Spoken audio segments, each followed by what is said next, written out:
Hello and welcome to Rock the Cash Box. This talk is about hands-on ATM protocol analysis, and we'll be covering ATMs and, of course, the protocols that power them, at least one specific protocol. This talk has been made specifically for Defcon 30 and Retail Hacking Village. I hope that for those of you who have not been at Hacker Summer Camp in some time, this will be a good refresher on ATMs. And if you're new to security and you want to know how ATMs work or you want to look at protocol analysis, this talk should and is tailored for you. I really wanted to focus on the basics and how protocols work. So with that, enough about the introduction. You really aren't here to just hear about the talk. You want to actually see it. So let's get started. So about me, I am Wasabi, sometimes spicy, at least on Twitter, and I am a perpetual volunteer. That's how this whole event started, and that's how I get a lot of interesting ideas and work for some of the research I do. The events that I help put on are the Collegiate Pen Testing Competition, the Global Collegiate Pen Testing Competition. My apologies. It's a very awesome competition, which is how we got to this. In this particular year, they were tasked with pen testing a bank. And I also participate in the Collegiate Cyber Defense Competition, which is the cyber defense aspect of that. These events are very interesting, and if you're a student, you should definitely look into getting involved. I am a researcher of embedded devices. I have researched voting machines, ATMs, of course, and many routers and other devices of an embedded nature. The great thing about embedded devices, there's always something new, and you may think, oh, this device is secure and it's fully updated. Nope, never is. So it's a very interesting topic, and I can go on and on about all the embedded devices that are out there today. This includes the Internet of Things, but we're really focusing on ATMs, and these ATMs specifically are quite old. So, but they're still in use. So it should be an interesting rediscovery for everyone. Now, I will be sitting in the audience probably that way, and if you happen to see me, please ask questions. I know that this is a little weird. I was not either expecting to be doing a in-person talk via recording, but here we are, and I'm grateful for this opportunity because, for one, everyone's going to be wearing masks, and two, this gives me an opportunity to make sure that all the content and demo and videos are all working as expected, because if anyone's ever done a talk before, you know things go sideways. Anyway, finally, I am a cloud engineer by day, so none of the stuff we're talking about really is my day job, but if you are interested in these topics, I'm happy to answer questions or find people who might know or do know the answers to those questions. Now, my partner with this was formerly known as JRWR. He's now going as Balsa, at least on Twitter. He is the creator and designer of Hatchan. He is working with the Defcon scavenger hunt for some really cool stuff this year, and so you should go check him out. And also, he does some really interesting work on some CTFs and things like that. Overall, he is a really good guy to work with, and if you have any questions about so many topics, please go reach out to him. He's awesome. Unfortunately, I don't think he's going to be here today because, of course, he's running the scavenger hunt. But wanted to give credit where credit's due, and that was the team that helped make this happen. So anyway, you're here not to hear about us, of course. You're here about rocking the cash box. And fun fact, if you ever see an ATM do what's in the picture, it's fake. It's in fact so fake that it's been modified. It's tampered with. It's not real. In fact, the ATMs that we're dealing with, that is one of them. They have a guard to prevent money from flying out because, as one should with designing an ATM, you probably don't want the money flying out into the air. And of course, what is a cash box? Well, inside of an ATM, you have to get money. Now, unlike a vending machine, you don't want to have the vendors who refill the machines handling the money. They could take some, do all sorts of stuff. So they are handed cash boxes with specific keys, and the machine can pull money out of that cash box.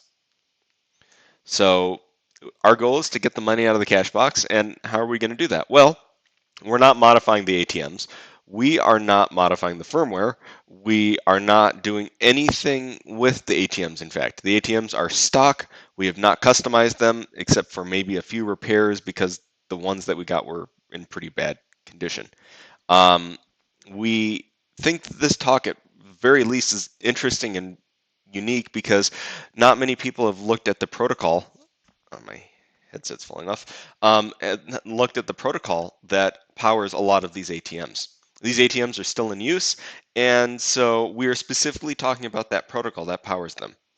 And we are bringing ATM protocols, at least one of them, to the masses at Defcon 30 Retail Village. So I'm excited that everyone here is interested in that. And again, feel free to ask me any questions. So here's a photo. This was actually a couple of weeks ago. That is, in fact, the same ATM that we will be talking about today. And it, in fact, was out of order. I almost was tempted to offer them a fix, but I thought better of it. So the background of this event and why we got so many ATMs and why we had to do this was the ironically enough, the event was the collegiate pen testing competition, and it was a prehistoric bank. And of course, we got prehistoric ATMs. These are circa 2000 to 2004, and then there was an EMV update in around 2010. I guess that's still a lot more modern than some may expect, but they're fairly old by ATM standards. And so the simulated bank had a lot of custom applications. We had custom tools and everything built to simulate custom software and what a real world pen test would be like. And the students are required to write a report on their findings. In previous years, some of the event, well, at least the past 3 or 4 years, teams have found O-days on the software that we use. It's not that the software is custom in those particular cases. It's actually off the shelf, and we did not know there were vulnerabilities, but because of the pen test that the students are performing, they find vulnerabilities. It's actually very exciting. We look forward to those findings every year, and so far the teams have not disappointed us. It's a really cool competition, and if you're like, oh my gosh, I don't think I can find 0 days, O-days, sorry, however you want to say it. Don't worry, the competition is it goes through a regional qualifying and several rounds. We want it to be fun. So not every team finds vulnerabilities like that, but the key thing is it's a very interesting competition. We try to make it as realistic as possible. But you're probably wondering, how did you get ATMs? Well, it turns out you can buy anything on eBay and sometimes in great numbers. Turns out you can get an entire truckload of ATMs for maybe less than $500. And maybe you have to get that from one state to another and travel over 1,000 miles. Just things. And the good news is, the Mission Impossible for ATMs was a success. The truck almost flipped once, and it was a journey. But purchasing ATMs, it's a very strange world. People are no questions asked, and they expect you to just deliver an ATM or get an ATM and buy it and take it away. So it's interesting. And all of these were from various locations. In fact, a lot of the ATMs, as we were analyzing the configurations, were from Waffle Houses. So some of them actually were sticky. One at least had some dead critters in it. They were pretty disgusting. Um, but as it turns out, again, you can pretty much buy anything. This is the current listing. The bottom one is a single one for $300. We did much better than that, but you can see all the different variants of the ATM machines and parts.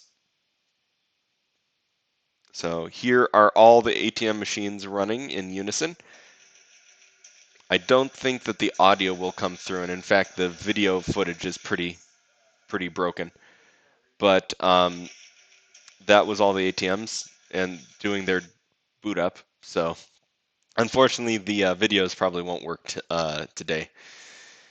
So anyway, the problem with the ATMs was they were in bad shape. They were falling apart, and we needed to find a way to communicate them. So first we found the working ones, and then we had to figure out what to do. So it turned out there were a few things, not just one thing. And so we tried to find the user manual. Of course, the user manual is meant for users and not people trying to make the ATMs work. Most of the time, you go through a trusted vendor to buy your ATM and get a actual service for the payment processing. And our goal was to make them work. That was the most simple goal of them. We weren't trying to reverse engineer a protocol at the time. We just wanted to see what can we do. Can we make them dispense money? Can we do anything? Of course, it says out of order unless you do the correct sequence for the protocol. And so we were running into some issues. And our final goal was to make it as realistic as possible. We didn't have any defined goals. We didn't have anything other than make them work. So our one item was where we started. Of course, the ATM itself is a Tranax Mini Bank 1500. Hyosung is the brand who took that over, as far as I know, or one of them bought the other. So you see various names of those interchangeably.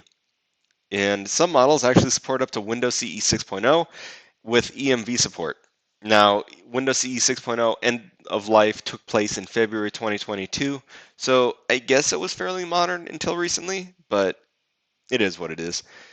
And the main problem, though, was that was released in about 2014, and they don't receive any updates since. And with that upgrade, you'd be switching between the current protocol we use and Ethernet if you so desired.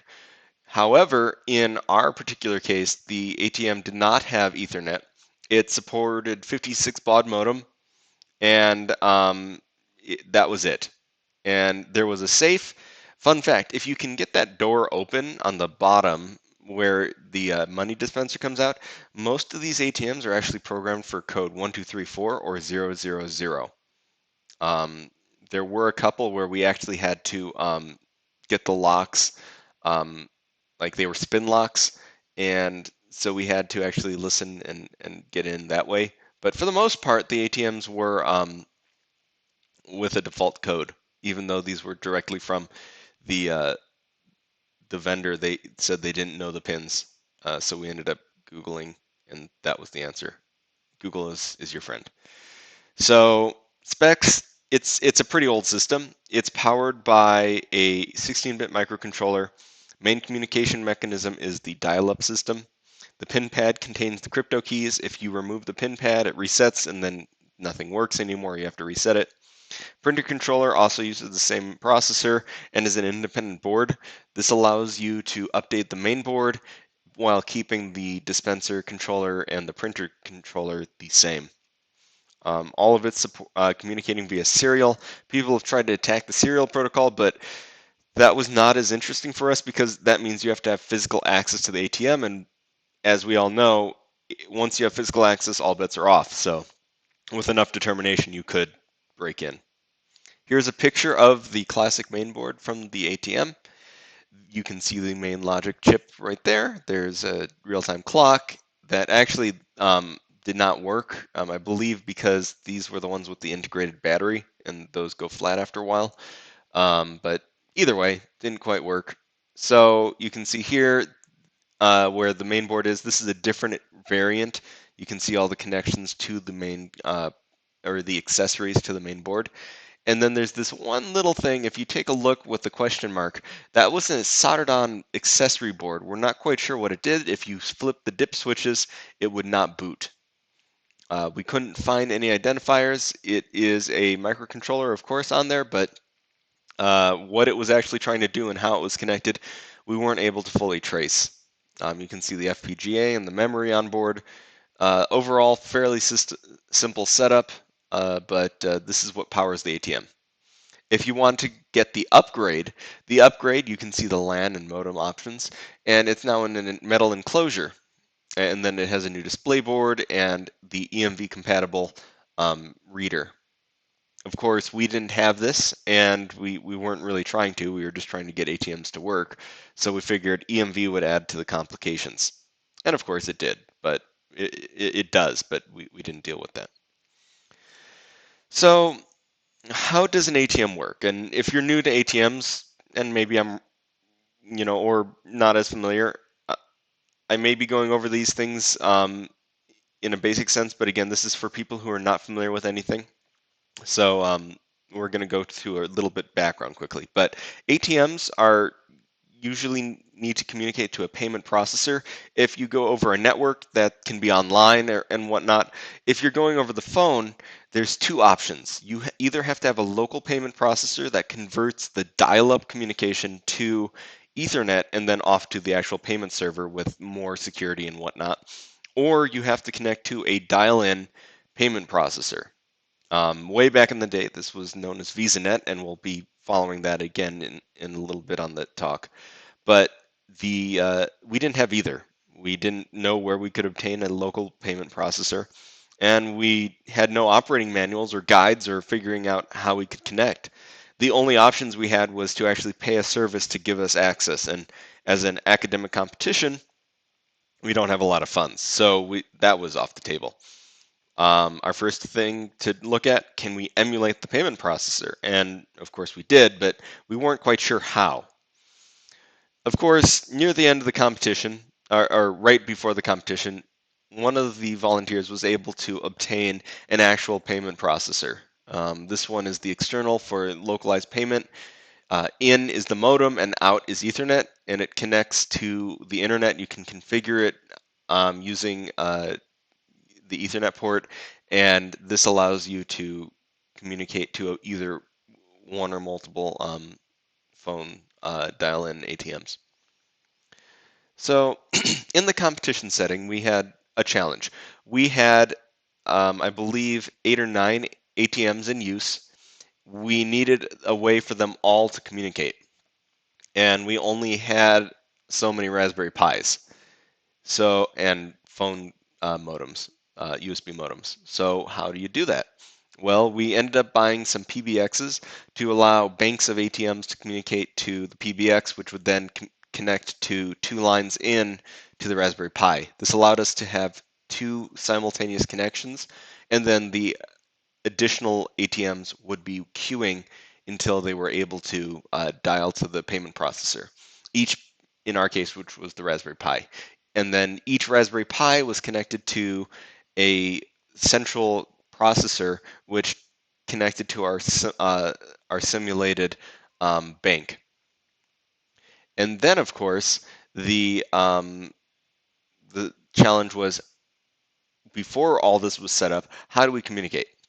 So in my case, I was one of the developers, so I connected to Dev System, which tunneled through the internet to a jump box at I almost said JRWR, but Balsa's house, and then it tunneled to the Raspberry Pi, which then allowed us to communicate to the ATM. Now, the many layers of connection posed a problem, because if you killed the connection to the Raspberry Pi, or the Raspberry Pi crashed, you might still be able to get to the jump box, but the Pi would be dead and you'd have to reboot it. And then the other fun was the modems would lock up and you'd have to physically reset them. So those were quite a few challenges that we had to deal with. And then, of course, a few times the jump box itself would just die. So the Pi was up, but we couldn't reach it. So it's a bit of a challenge. And then, of course, because all the ATMs were on the East Coast and I was on the West Coast, we had to work through the time zone challenges, where things were very challenging sometimes, when I would be working at 9 p.m. or 8 p.m. and it was almost midnight for Balsa. So that was a challenge. But we worked through it, and we found out a couple of things. Dial-up is a bit of a lost art. A few years ago, there was a CTF at Defcon that used dial-up modems for people to connect in. I thought that was very cool, but it's a bit of a dying and lost art because people don't really use this. We had to get used but new, and I say that with quotes, of course, because they were pre-used, PBXs, and we had to find USB modems compatible actually with the Raspberry Pi and Linux. And then, of course, we had to find how to dial into the ATMs or have the ATMs dial. And then, of course, how many retries and how to get them to communicate was a problem. And of course, the PBXs we got were off eBay, and they were the wrong frequency, 50 versus 60 hertz, to communicate. So we had a lot of things going against us to figure out how to get this all working. And for those of you who are familiar with dial-up, it was a learning experience, and I'm glad I learned it again. It's been a few years, but it's something that we're just not familiar with anymore as a team, because most of the time you're dealing with Ethernet or Wi-Fi. So, of course, this is the simplified diagram of the payment processor. The payment processor can operate off of a Raspberry Pi or a micro router running OpenWrt, which connects to the USB modem and then to a PBX. You probably don't need the PBX to directly communicate, but it's a good idea. And then, of course, you can control in the final version, the one that I've released more recently, you can control the way the ATM operates from a web interface if you connect over Wi-Fi. This can force the ATM to accept or reject cards, change transaction fees, and of course, manipulate the payments in transit. So, for example, if a user thinks they're getting $20, you can request $100 out of their bank account. And then the user gets back a validation, of course, not quite the correct validation that they expected. So that's the process. The only thing that's interesting for this is it actually checks to make sure that it's a valid card type that it knows. The ATM internally does. So we were trying to find ATM valid cards. The only thing that we were able to obtain that wasn't an old credit card, because we didn't want to hand them out for the competition, was gift cards, Visa prepaid gift cards. So those actually were accepted, and we were able to use them and read the card data. So, of course, we worked on weekends and weekdays to get this working. Of course, I would start on the weekends at least at 6 a.m. Pacific time, which was about 9 a.m. Eastern. We would spend the whole day over Discord or voice call, and the end process was trying to just get them to communicate. We had two ATMs at once, but only one Raspberry Pi. So what this, and because we were working in parallel trying to understand how these worked, we rediscovered time sharing, because we would have to split the workload and wait till someone was done dialing in to get everything. And of course, we rediscovered at commands, which are very fun. The ATM internally uses at commands, as well as at commands are required to ring and hang up the modems. We needed some way to configure the ATMs, of course, and the challenge was we weren't familiar with these ATMs. They have a guide, but it's a general maintenance guide. And the good news is US Robotics still sort of exists, and they have actually some great documentation, as long as you're able to use an old browser, which was not so good. So here's some of the key at commands. Plus plus plus switches to command mode, and then A is answer, and then there's a slash, which is of course the repeat. There's the dial. So when you do the ATS 0 equals 2, it would auto answer, and you needed the proper new lines, otherwise it wouldn't communicate right. So that was a lot of fun. So, of course, once we got this working, the ATM would dial, it would send a message, and that's it. How do we know what it's sending? In this particular case, you can see the data when we were trying to decode it, and we were seeing a pattern. We were seeing data, but we weren't quite sure what it was. So we really didn't know, and we tried sending the same string back. Maybe it was a handshake. But really, we were only getting a reply from the modem, and it's even funnier in a second, because we were trying to make this work. We started with Pi serial, and that wasn't good. We tried screen because we thought maybe it's just in a different encoding. Then we tried minicom, and then we actually switched to intercept TTY, which is an old program. You compile it, and it outputs a socket that allows you to run two things to the specific serial line. And that allowed us to run our Python code and minicom to monitor the messages at the same time. Of course, with Balsa, everything is in PHP. He once described it to me that he is the Jack Sparrow of PHP programming, and I can't disagree. You don't know how he ends up with the stuff he does, but it works and it exists. So we tried PHP, but it wasn't quite working. It was impressive how far we got with PHP, considering it's not really meant for serial work. But overall, the serial was just unreliable. We kept seeing messages and we kept seeing them stack. So we knew something was going on, but we weren't quite sure. We saw the patterns. And so we switched back to Python using the OS sockets for serial. We thought maybe it's encoded. So we started looking for the patterns. And if you're ever doing protocol analysis, it's a really good idea to start breaking down the messages. If you look at some of these screenshots, you'll see new lines. But in this case, I was looking for patterns. We found 94, we found 0D0A, and then we found other strings of messages that were grouped together, and then it was repeating. There were some F7s, lucky sevens maybe, I don't know. But you can see I started highlighting things to try to find a pattern and where things started over. You can see because of the sevens, we were able to roughly get a reset of where the communication started over. So it wasn't actually just continuing the same message, it was resetting.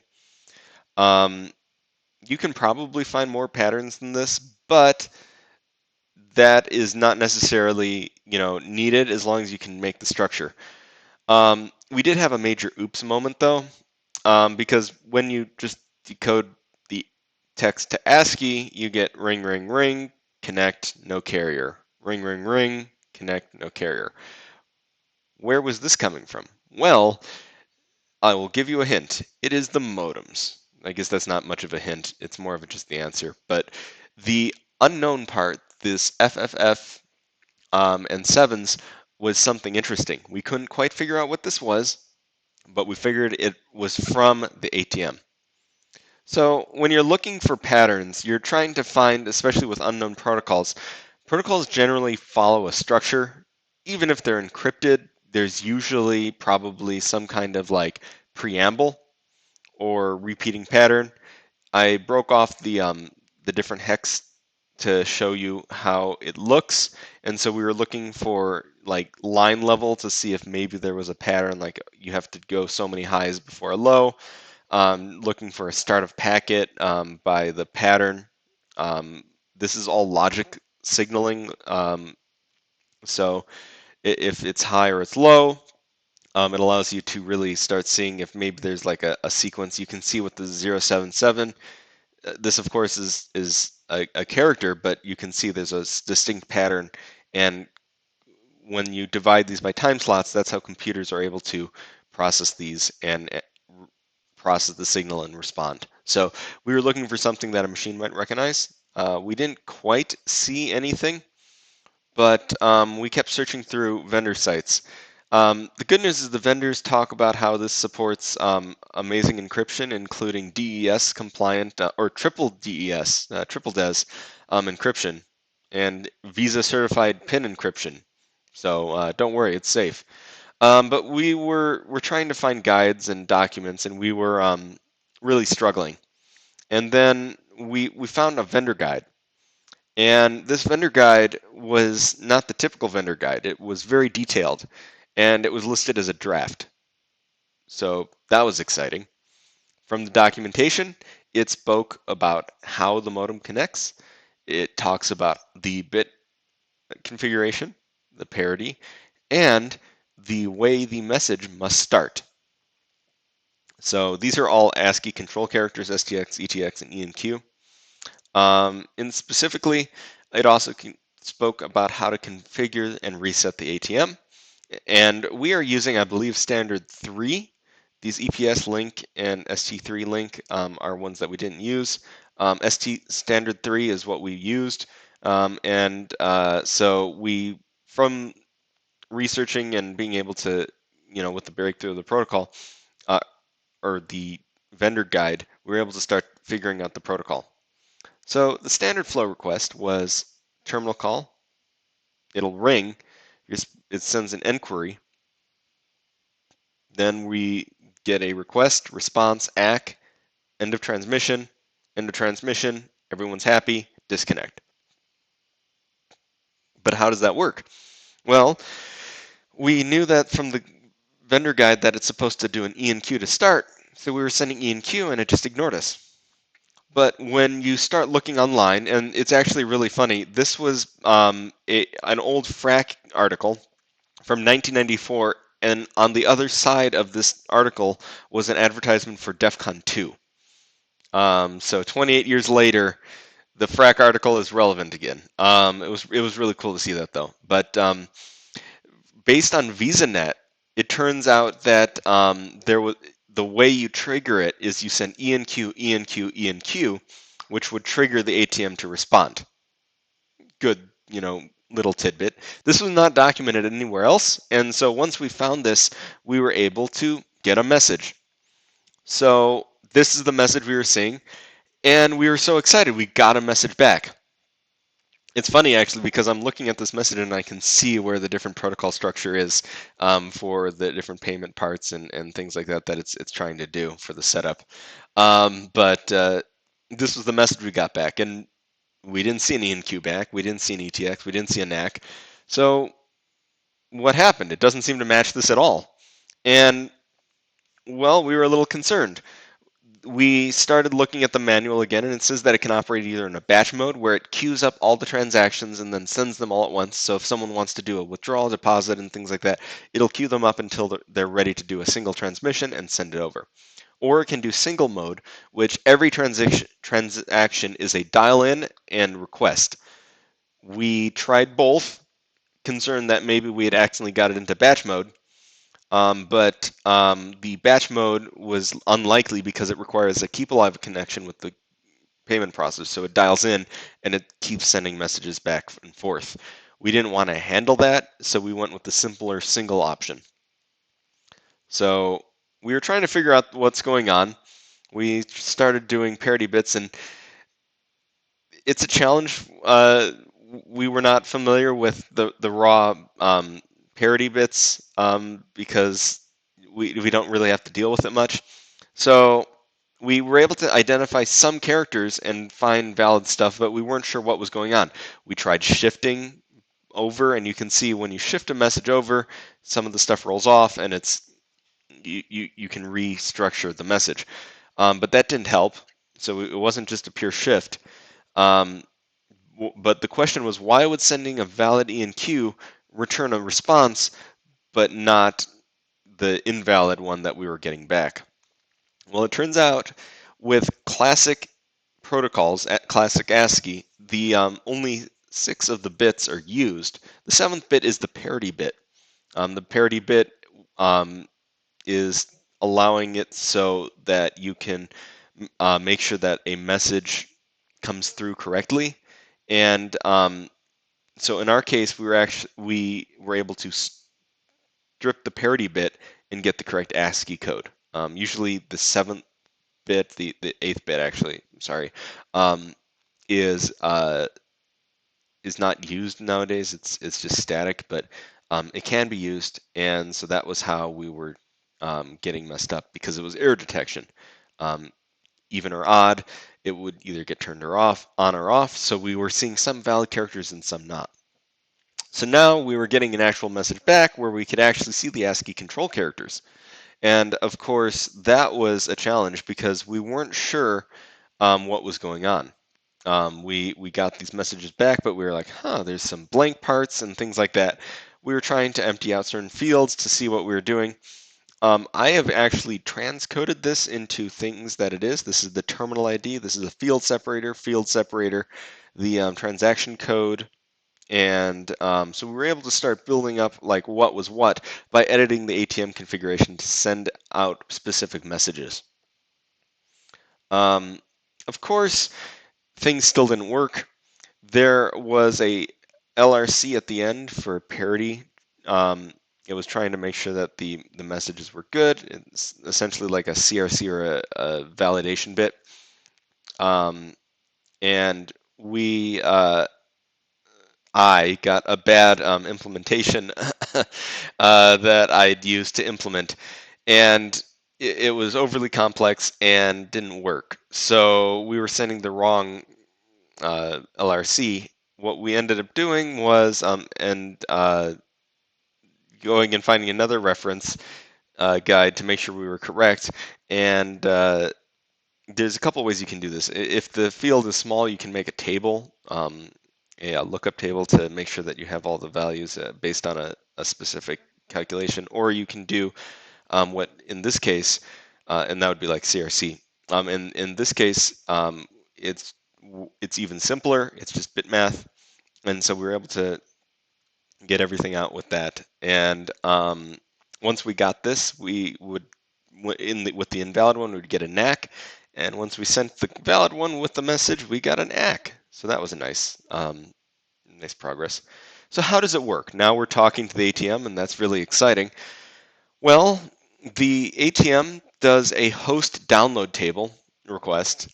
This request gives the ATM everything it needs, including encryption keys, charge amount, and a few other values. It supports up to triple DES with left and right key combos, so you could do multiple hosts, so not everyone knows the whole key. It's a 64-bit key. However, what we found is you can also just send it to all zeros, which is great. And so when the ATM loads this up, everything is just zeros, and it's like, okay, cool. And that makes it really easy to decrypt. There is a actual standard, the ANSI standard for pin management and security, X.9.8. And it actually is where this comes from, that the pin codes will be 64 bits in length, each nibble being stored as an ASCII value, 0 through 9, A through F, is a hex representing the hex characters left to right. So that was interesting. That was actually a well-documented piece. You can actually see it here. This is the protocol handler that we wrote, and you can see the messages and sending messages back. It was actually a very basic message handler, and you can see below the field separate terminal ID, code, encryption, field separator. And so this is all the messages, the data, and breaking it off, and where we would have like dangling bits and bytes. So we were dealing with the extra characters and trying to find the replies, and we would always get either a success or a failure, and that allowed us to keep moving forward because it was very simple in response. Did it work? Nope. Okay, let's keep trying. So that was helpful. You can see at the end, we got the ASCII character, the control character. So, but it was still sending a failure. So we also needed to send a second message. After the host download, we needed to send the host totals, which gives the ATM the information about the date, the time, the fees, and a few other fields. But because we were having to handle these messages afterward, we realized that we have to build a state machine. So state machines, for those of you who are not familiar, are a very fundamental of computer science and building. It allows you to build essentially code that works through a flow and allows us to take steps to either go back to the beginning, reset, or follow specific conditions. And it allows us to scale with new protocols and messages and see what's going on. So from the start, we receive either nothing or we get a clear parity bit, and then complete the handshake, start the timer. If everything does not succeed within 30 seconds, reset back to here and wait for a message. If it's success or failure, you stop and the message send a failure. With success, we have a few things that we have to check for the messages, and then the message type, we can send it off, see what it is, and then send it to our payment processor. The original code looked something like this, where we were hand constructing the message and looking for the parity to make sure everything worked. And I do love the comment at the beginning, encryption key should be changed from static at some point. Probably a good idea. But from that big block of text to something very simple where it just is process message. If everything works, send it to the handler and get the handler's response. Very much cleaner And it allows us to do things like this, where we can see unknown messages, unknown parts, process the messages, and you can actually see here in this message the components that actually make up the terminal ID, transaction code, the amount, the PIN block, and then all the other data that is associated, and so then we can send it back. So once you get an ATM working, you need to get everything working because it's out of service. So once we were able to get the ATMs in service, um, we started working on a protocol to allow the ATMs to communicate to us in a meaningful manner. So this one is the first successful message that we had, and you will see in a second that it actually, I don't know if you can hear it dialing, but it makes the actual dial-up noises and then thinks for a second, and then now it's going to spit out the money. And so that was our first successful message through. The problem was, again, we were on a budget. This is not real money. This is play money. And the ATMs are designed for a specific fabric type and weight. So it was shredding all our fake money. And we found out that Jamaican currency is the perfect format for emulating real money because it's very cheap, for us at least, and it doesn't get shredded. So the end result was we built out support, I should say, for over 20 different transaction types. We actually wrote 10 types, and then there's success messages, failure messages, error, where we had special response handlers for those. We only read one track on a two-track card. Usually there's two tracks, one with the card number and then some name information. Only track one is read. That's not a feature of us. We can't read the second track really. It only is coming through with the ATM. So we only can read what it provides. The hard part was actual padding. It's a zero padded number, so you have three sets of pairs of zeros, so 6 in total, and you have to move it over to either get cents, dollars, or a larger amount. When you don't pad it correctly, this was all static when this was done. You can either get negative numbers or cents. So this was a ledger balance of a negative amount because you input all these values. Each one of these is a field back from the payment processor. It's not actually necessarily counted in the ATM. Well, the fees are counted in the ATM, but everything else like ledger balance, dispense, requested, fee, those are all responded back as the ATM. So here's a successful run. This was actually at the competition, so I'm gonna mute it because nobody can hear that. So she successfully did the enter to send the message, and then you could see it where it took a second and the screen updated and the money came out. So at the end of this, what we want to do is switch gears a little bit and ask ourselves, why are 16 to 20-year-old ATMs still in use? Why is the protocol still the same way? I know we're going to EMV on a lot of these, and that's a much better protocol, but as you were seeing at the beginning, it's still Windows CE 6, which is end of life. Those ATMs are still going to be in use for many years. And it is an expensive upgrade at that. So, it's something to think about that these ATMs are still out there and that people are putting their banking details into these systems. There is some security, but Triple Des is not exactly known at Defcon for being particularly good, let alone anywhere else. So, we really need to think about that. And when designing protocols, yeah, these were designed in the late 90s, early 2000s, but we need to be making security first focused protocols for especially banking systems. And we don't.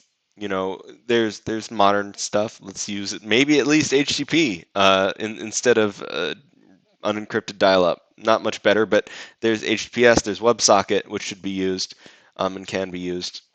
And but most of all, make the modules upgradable and cheap. Because at the end of the day, if you give someone an easy way to upgrade their components, they will. And they will use the security that is provided to them. Most people are not security experts, so that would be a good point of starting. Anyway, I'm happy to answer questions. I will be wandering around the village, maybe waving at this point. If not, you can find both of us on Twitter. You can ask there, and you can download the ATM processor firmware yourself. It uses open word build image builder to build a custom image. All the code is based on in Python, so you can get that working. It has the web interface, and you can go from there if you happen to have the specific ATM or series of ATMs. So with that, if there's any questions, uh, feel free to ask me, and then if not, contact us.